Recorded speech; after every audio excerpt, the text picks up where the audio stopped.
Greetings and salutations, Dota fans. That is I, Badger, back for another session of Badger's Briefings. Now, the last video was a video that was around TI1. I was talking about TI1 and its, scope in the larger esports ecosystem that it lived in relative to other esports games, relative to Dota 1 and other games in the genre. This video will be about TI1. This is the International 1 Retrospective, where I'm going to do a deep dive into the tournaments now. I was not around to watch this tournament, witness it live. Dota 2 certainly was a lot smaller than it was today, but when I came in and started caring about Dota 2 in the competitive scene in 2013, I went back and watched a lot of the TI1 VODs, watched more or less the entire playoffs, watched a good bit of the group stage games, read a lot of these, interviews and forum posts, so I have a fairly decent idea of a lot of sentiments around TI1.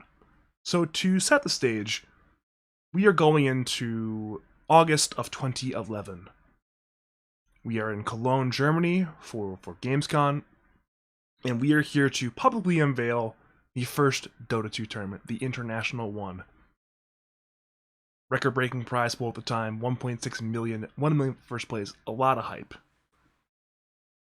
But the Dota of 2011 was a lot different than the Dota of today. Hell, even when I started in 2013 caring about Dota 2, it was much different from the Dota of 2011. In that 2-year gap, there were a massive amount of advancements made. The map was much different. The graphics were a good bit different. But the number one biggest difference between the modern game and TI1 would be the hero pool. Now, throughout the early 2010s, IceFrog was still porting over heroes from Dota 1 to Dota 2. And what I'm going to say applies to an extent at TI2 and TI3, but it's really most pronounced at TI1. Because I'm going to show you the hero pool here on the screen at TI1. This is the TI1 hero pool with an image from Studio Analytics. Notice there are 46 heroes, and there are a lot of holes in terms of strategies, not only in terms of a modern context, but even in terms of the strategies that were being run by teams in Dota 1. Here's a similar size hero pool to what you get nowadays in a mode like Random Draft or Captain's Draft. If you play those modes, you know sometimes it's trying to figure out what strategy is uncounterable, because the counters simply might not be in the game yet. They might not have been ported over from Dota 1 to Dota 2. There's a particular lack of good carry heroes. There's a particular lack of good offlaners that are being played at the time. There's a lot missing, and that's going to come into play when these teams are prepping for TI1. Now, in the prep for TI1, these teams are trying out the game, scrimming each other. And one of the strategies that had emerged, I believe, was being played by Nevo, the Cinderin captain team, was this Lich Enigma double deny strat, where you had sacrifice on Lich at the time, which denied a creep for mana. And you had, of course, the demonic conversion on Enigma. You put them in one lane, and you just deny 2 creeps, and you would just be able to win the lane. You have this massive advantage to be able to do so. Ultimately, ended up not being a particularly relevant strat at TI1, but we didn't know that at the time. But going into the tournaments, internally there were 4 teams that appeared to be doing really well, who had really been picking up the Dota 2 game, and that was Navi, eHome, Scythe Singapore, and Moscow 5. You're going to see later on when we get to the placements that those 4 teams end up being, 4 of the most relevant teams of the tournaments. But that's for later in the video, of course. Back to TI1, we have the stage set, location, the time, the money, the Dota of the era. What we need now is a set of teams. There were 16 teams at this tournament, largely from Europe and from China and Southeast Asia. That is where the vast majority of these teams came from. We start with the Western teams. We have MYM, the majority Danish roster, captained by Melk. MYM had been one of the historical organizations in terms of Dota 1. Throughout the later 2000s, they were either winning these tournaments or they were placing top 2, top 3 in the European tournaments very consistently. Malk was one of the best captains of his time, and he would go on to do a little bit less in Dota 2 because he was getting on the older side. retired in 2013, moved to casting and the business end of esports, and he still is involved in esports. Got involved in an Optic, got involved in North Esports Ventures, but that's not necessarily that important. For now, I'm coming with Misery as well, who, again, long-time tenured Dota 2 player, ended up being a relevant member of the Dota 2 scene for about a decade afterwards. They had a pretty big reputation, but they never necessarily one of the huge favorites for those tournaments. Speaking of European favorite teams, big orgs, we have Na'Vi. Na'Vi, of course, big organization from Counter-Strike 1.6. They had the best CS 1.6 team of the era of like the 2010 and early 2011 sort of period. I think they won like 3 or 4 of the biggest majors at the time. They were a big deal. They had a Dota team as well. And they brought in players primarily from other teams. They had their own roster, but they slowly shuffled the players from their endemic roster out to bring in other players. They brought in Archstyle, who was one of the best captains at the time, and his protege Dendi from DTS. They brought in Light of Heaven, one of the highest regarded players of his time in like the late 2000s, the Indigo Child, truly big name. They brought in Puppy. They brought him across the Iron Curtain again. He'll probably been playing on these European mixed stacks for years with the likes of Kuroki and Merlini and a number of European and even NA players. They bring him over to play in this team. And the one player who was left over from the original Na'Vi lineup was Havost, who would go on to become one of the most relevant carries of the early 2010s and the mid 2010s. But at the time, he was a relatively lowly regarded player who had not become legendary quite yet. He would go on to be, but that's a different issue whatsoever. Back to European teams, we have Virus Gaming, who were a French team. They had one relevant player on it in terms of today's context. That would be Sakshka, who would later go on to be a member of MTW at TI2. Quantic Gaming at TI3 would become part of Sigma International with Seb and with Fata, with another player later in this video. And he would go on to be the coach of OG. He was there for he was the coach for the TI9 winning run. So he was around Dota for a long time after this. Speaking of European teams, we have got SGC, the Storm Games clan. They were a Czechoslovak team, had some Czech players, had some Slovak players. They weren't necessarily that great of a team, but they were decent in Dota 1 at the time, so they got an invite. There was Gosu Gamers. The most relevant player on that team is, of course, Kuroki. Puppy had split off with him. There's a bit of drama involving the Puppy-Kuroki split. That's a entirely different nut to crack, though. He was joined by RMN, who would later go on to be the coach of a number of teams, including Nigma and Team Liquid. They had Miracle, not the Miracle you're thinking of, or the other Miracle you're thinking of. This is a Swedish Miracle. There's been a number of Miracles in Dota 2, of course. He was one of the better Dota 1 players of his era. There was Nevo, Next Evolution. I mentioned that one in the Enigma Lich Double Deny thing. This was the Cinder and Captain's team. And of course, Cinder wanted to captain a number of teams over the next half decade or so, including the likes of Now Sports and Escape Gaming, and went to a number of TIs. Later became one of the absolute greatest color commentators / analysts in Dota 2 history. He's still there today. He's casting TI11 still. On top of that, they had Miguel, who was one of the better Danish Dota 1 players of the late 2000s. Played a number of these MYM teams, would later play on Sigma International with Fata and Sakshka and Seb.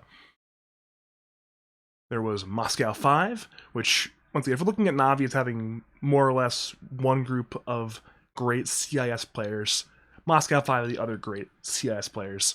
They had Dread, who was a very highly regarded player at the time, later go on to be a very popular Russian language streamer. They had NS, who played a couple more TIs, became a commentator. They had Arzar, also known as Smile, who would later join Na'Vi, but that's, again, part of a chapter for another day. I actually have a video coming out not long after this, which will be about the Na'Vi roster of the TI1 era and how it ended up changing and some of the what-ifs involving that one. They had Santa, who was a good late 2000s player, never necessarily became a big Dota 2 name, but a player who did become a big Dota 2 name was God, aka G. He was on this team. He later be part of a number of Russian and Ukrainian teams. notably teams like Virtus Pro. Yeah, that's down the line. That's in the future. And there's one team featuring basically half NA players, and that is OK Nirvana International. At the carry is Clinton Loomis, aka Fear, future TI5 champion carry, one of the greatest North American players ever. He was playing carry for this team. This was his first TI, of course. It was the first TI. Period. On that team was the Lacoste, future commentator / panelist Lacoste. Speaking of Cinderin working TI11, Lacoste also working TI11. He's been around for a long time in that context. There was a Come With Me who would end up going on to another TI or two, the Romanian player. There was Pykats, who again had a very long and storied Dota 2 career, playing for a lot of different teams, including LGD International and Alliance, and he'd be around for a very, very long time. And there was Theban, 1437, who also will be around for a decent amount of time. Played Dota 2 and coached Dota 2 and commentated Dota 2 for more or less the next decade. He recently retired to pursue other ventures, but on top of that, they had a substitute player who never ended up playing, and that was Universe. One of the absolute greatest offlaners of all time, but at TI1 he did not play, did not have an impact in the server for this OK Nirvana International squad. So we've covered the teams from the West, we can now cover the teams from the East. And in Dota 1, especially, 2010, early 2011, a lot of these Chinese teams, and they are extraordinarily highly regarded. I said the word regard a lot today, but we're going to ignore that because a lot of these Chinese teams were dominant. In 2010, the best team was eHome. This was the Burning, MMY, King J, 357, 820 lineup. They had won, I believe, 10 tournaments. They were hands down the best team. One key problem. In early 2011, after Chinese New Year's, there was a shuffle. Burning and King J had left the team. They went on to join Team DK, I believe primarily for financial reasons. They had formed the roster around Burning and King J. eHome suddenly has to replace the players. The shuffle is massive. They end up bringing in Lanem, who at the time was not the legend that he was today, relatively younger guy, and they brought in guy I think someone was like SJQ or PCT, went by a number of different names. Ended up retiring not long afterwards, was the weakest player on this eHome team. Speaking of teams that were heavily involved in the Great Chinese Shuffle at the time, we have Invictus Gaming. Invictus Gaming was a team owned by this Chinese billionaire. Bought two rosters and basically combined them into two teams, then later one team. They brought in Zhou, who was one of the three great Chinese carries of the era. It was Zhou, ZSMJ, and Burning, who were the three best Chinese carries at the time. They built the team around Zhou. They brought in 430, future TI winner, around him. They bring in Xiao 8, future TI winner. They bring in San Sheng, future TI winner. They bring in DDC, who was a longtime mainstay on LGD. This is a very stacked team. Speaking of Chinese teams, we have OK Nirvana China, who had some pretty good players, end up shuffling around a lot of players. There's a team with Yao, who of course would be on LGD for a long time. They had Banana, future newbie player, TI champion Banana. Outside of that, they had, KSSS was like a big Dota 1 player, never really caught on with Dota 2. And that's because a lot of players who were at this TI 1. And then speaking of Chinese teams, one more particular relevant Chinese team is Tyloo. Speaking of teams of TI winners, they had Hao on it, future TI winner, Faith, future TI winner, DD, who would be on a number of these LGD teams. They had Kabu, who would be on a number of teams, notably teams like Tongfu. So China brought 4 teams, and they were actually pretty good teams. At least they had really good name value on a lot of these teams. And then we go to the SEA teams. Mistrust at this tournaments. The Thai organization. This is an all-Thai team. Most notable player was the Kells, who would go on to be on a number of these Mistrust and Signature Trust teams. Would later become an SEA coach after his retirement as a player. There was MUFC, the Malaysian team. Had future Orange gang members Net and KYXY, as well as Sharky, who tragically died in 2014. Rest in peace. There was Mineski, the Filipino team. Didn't have any of the big names they would go on to have in like the early 2010s, like the 2013 sort of era, but they had Jules, they had Vash, they had Owa, they had some good players. There was Scythe Singapore, who ended up being the best SCA team at the tournaments. Had Ice. You may have heard of Mr. 3 Ice, Mr. Ice, who go on to be on a number of truly fantastic teams. Became a globetrotter in recent years. Had HY, who was featured in the free-to-play documentary. I believe went to only the first 2 TIs. And there was XY, who would also be on, these Zenith teams with Ice over the next few years. And is that it? Yeah, that is it. That is all of our teams at TI1. Some big names on a number of these teams, even some relevant figures today, and the question now comes down to what will these teams do? Group stage happens. It is a round-robin, best-of-1 group stage. The teams you would expect to have done well generally did well. I mean, Navi crushed it, eHome did well, IG did well. OK Nirvana International actually went 3-0, beating 2 of the Chinese teams.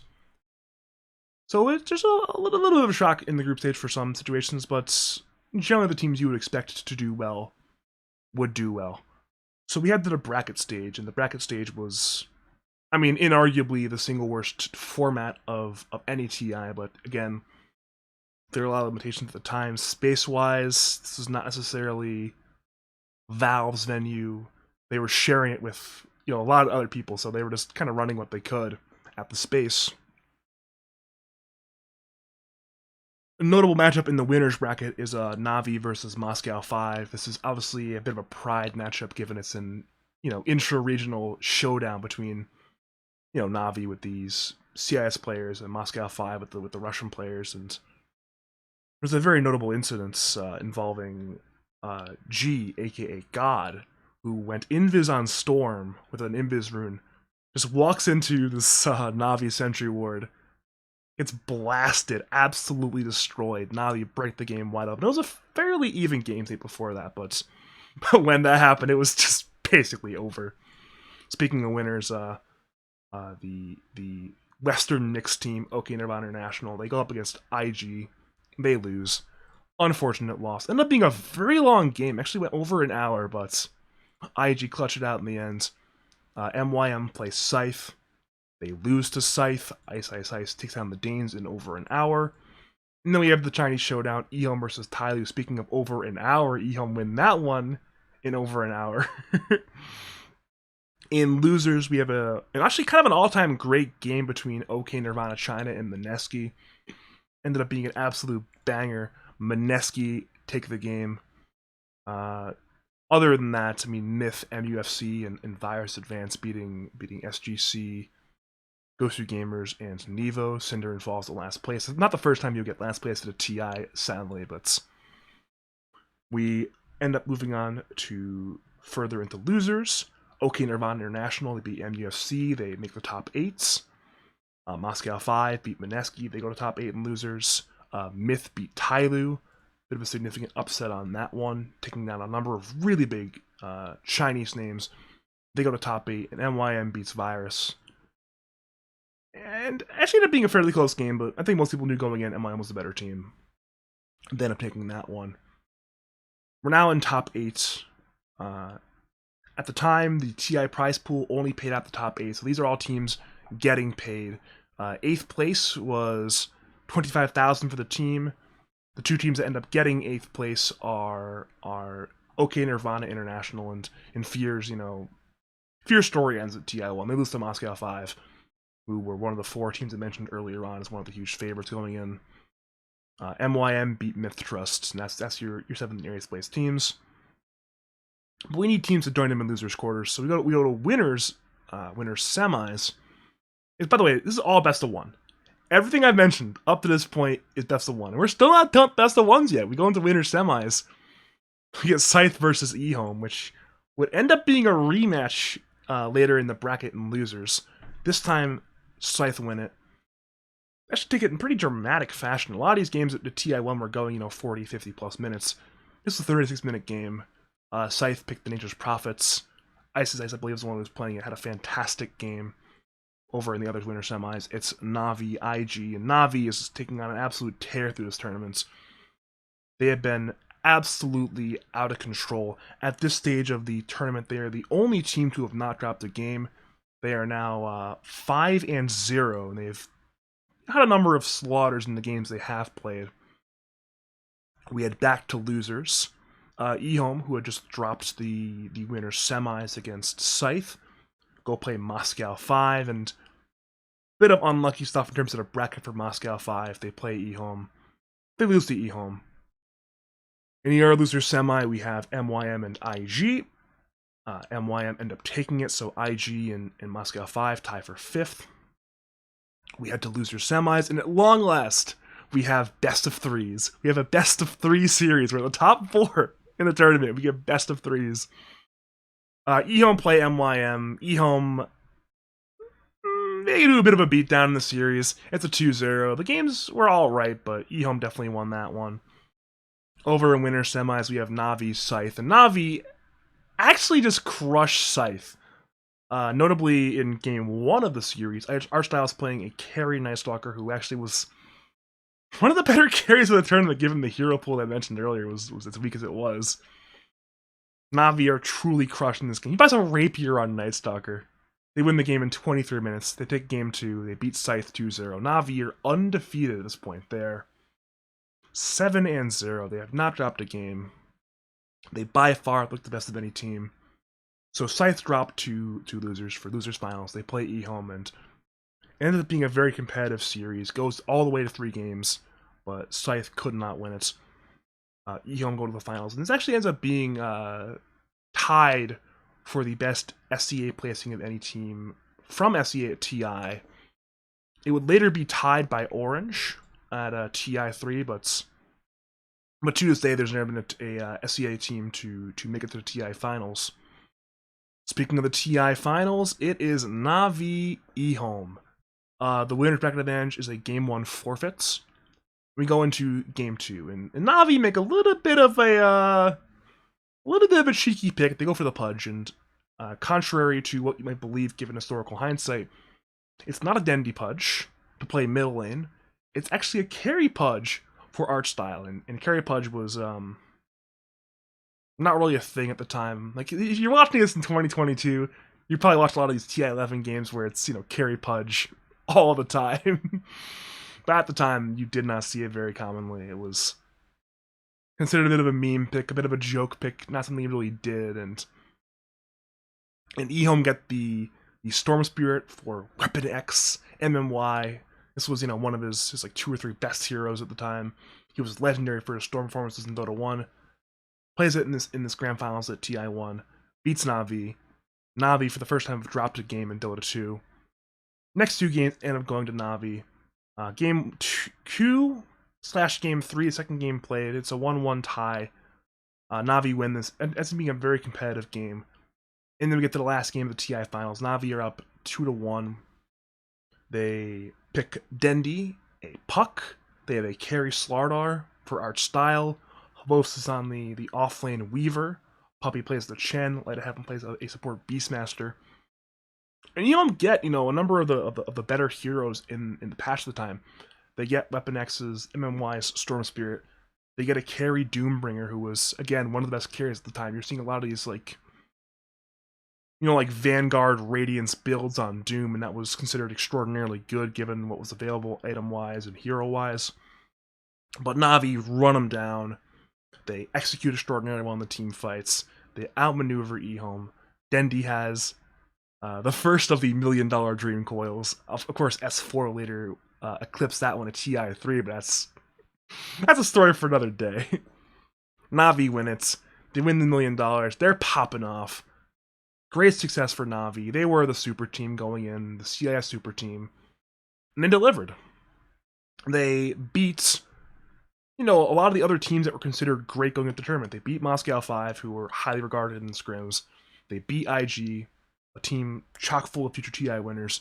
They beat Scythe, who were, you know, best team at SEA, and they beat eHome, who were the best team in Dota 1 the year prior. They were the best team in 2010. Sure, a bit of a different roster, but same captain, same mid laner. Still a great team, clearly. I mean, they were number 2. Na'Vi have done it. They have won the first ever international, and this is the first chapter in many for what will go on to be TI, and TI would later go and become so much greater than what it was at TI1. I mean, look at what happened at TI2 and TI3 at Benaroya Hall, and it's a massive step up. But, you know, TI1 was humble beginnings. It was an important first step in establishing Dota 2 as a legitimate esport. It got a lot of buzz, ended up seeing a lot of hype for the game, and over the next, you know, 2 years, you would slowly see the game grow in player numbers. The pro teams take it more seriously. They would all finally transition from Dota 1 to Dota 2. A number of players came over back from Han. You see players either coming back to Dota 2 from Han that previously played Dota 1. Players like Loda, players like Ake. We saw a number of these top Han players transition to Dota 2. Notably players like Fly and No Tail, later guys like Chessie and Kezu and Moon Meander and PPD and a lot of other truly great names transitioned from Han to Dota 2 over the next few years. That's a story for another day. There's one footnote I want to say though, and I mentioned the great eHome of 2010. I mentioned how Burning and King J had left the team to join Team DK. You may be wondering, well, if this is the best carry in China, and King J was one of the top regarded players in China, why are they not at TI1? Well, they weren't there. I mean, they simply were not at the tournaments. I believe it was a visa issue, very unfortunate, but there are also some rumors that some Chinese teams behind the scene did not think the tournament was real. Valve was not as big in China as it was in the West. And some of these Chinese teams were like, there's no way. It's $1 million first prize. There's no way this could be real. And it's just unfortunate the way it turned out.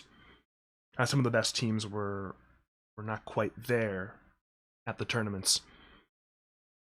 I will be back, though, with the next video. Will likely be about Na'Vi. So I mentioned Na'Vi. They were truly dominant at this tournament. They were a super team, and well, this exact 5-man roster, the art style, Dendi, Havost, Puppy, Light of Heaven roster, would not play. They would break up, kind of. There would be one player removed from the team, and I'm going to discuss the circumstances and the what-ifs of what they'd stayed together in my next video. For now, though, I mean, if you want to watch more of my stuff, I have the YouTube that you're watching this video on. I have a Twitter, twitter.com/BadgerDota2. I have my Twitch as well. It'll be in the description, Badger Pablo. As always, thank you for watching, and have a great night.